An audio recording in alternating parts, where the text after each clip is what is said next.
Matthew chapter 21. Okay, time to go to Jerusalem and show those holy lion priests and lawyers what we think of the bloody laws of Moses and their royalty farce. So they get Jesus a donkey and a colt from a friend, and they go a-riding into the bloody holy city. A prophet had wrote that in the script. Shows humility. It shows something never mentioned. The finger. No reverence for the establishment. The crowds might have understood that Jesus represented hope for improvement. They called him the prophet Jesus of Nazareth of Galilee. He might have been Bob the prophet of Nazareth, USA, but he wasn't. They got to the temple and Jesus Christ, on arrival, kicked over tables, sending out those buying pigeons to sacrifice.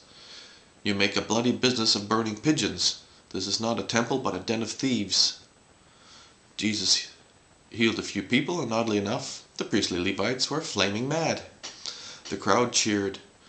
Jesus stood before the priests. You have kept my people ignorant so that you can have them as pet monkeys, trained to praise your illusion of greatness. You are evil tyrants.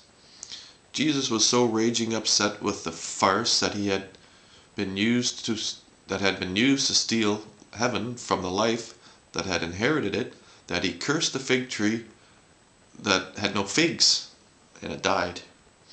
If you have the faith of a mustard seed, you can throw that hill in the sea. After Jesus settled down, he went back to the temple to teach a new law. What gives you the right? Jesus could have said, those who see that something is wrong have no choice but to do what they can do to right it.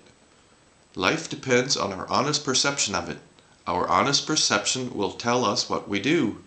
And you ain't it. But he asked them who they thought John was. The crowds thought John was a prophet, and it served the priest right for putting the meaning to the word. Prophet my ass. Jesus does another story about two sons. One says no but decides to do it anyway. The other says yes but didn't. Like, in case you didn't get it, the priests say they do but they don't. Tax collectors and prostitutes might get it and won't matter about society's opinion of their age-old profession. The next one gets preached often. Some guy rents out his vineyards and all what's on it, and when he sends his slaves to collect his share of the harvest, the tenant kills some of them. So the guy sends more. Some of them get killed. Then he sends his own son, in whom he is well pleased, and they, the tenants, kill him, hang him on a cross.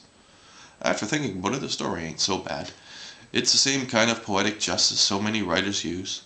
David Copperfields of the world should always get the beautiful blonde angel of eternal beauty and loving, and wild in bed and good in the kitchen, and the Uriah Heeps of the world can burn in hell. The priests didn't like being the next bad guys, so they planned to arrest him, Jesus, obviously. Which makes me wonder, who owns the most shares in the Christ business? Den of thieves, I'll say. The den has taken over the landscape.